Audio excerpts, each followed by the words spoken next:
Hi guys, John from Nutrimeals here. Just wanted to give you a quick brief on how to order meals off of our website, as well as a few tips and tricks that will enhance your shopping experience. On the top right hand side, you will see a hamburger menu here that you can click on that will drop down a few options for you, as well as information on our automated kiosks. If you scroll down a little bit here, you will see the shop online tool. If you click on that, it will take you over to our collections page where we have an assortment of beverages, breakfasts, build your own, bulk protein, and mains. So let's click on mains and let's get some food in the cart. Today, I think I want the apple barley salad with tofu, and let's do the beef taco bowl with brown rice and sour cream.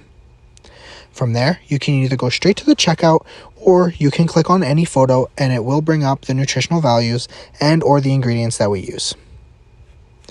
Let's go to the checkout, and from here, we can update, add, or remove anything from the cart. Once that is updated, you can scroll down a little bit where we would recommend you adding any allergies or any questions that you may have in the notes bar down here that we can address at the time of your order. If you do not live in Calgary, please hit shipping and please enter your information on the next screen here so we can have that calculated for you. Please enter your information here. So let's go ahead and do that.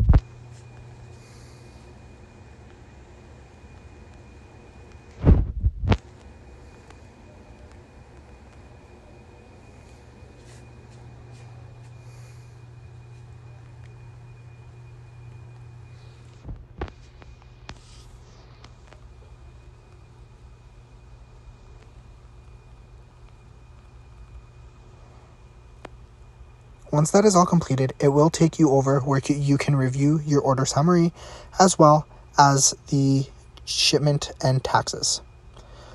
So for the shipping method, we will select the standard overnight, which will be at that cost. We continue to payment, and here is where you will enter all your private information and your credit card info to have that meal shipped to you. Once you're done, please hit pay now and you will get a confirmation to your email. If you have any questions or you need assistance in ordering, please do not hesitate to contact us. Thank you for your time.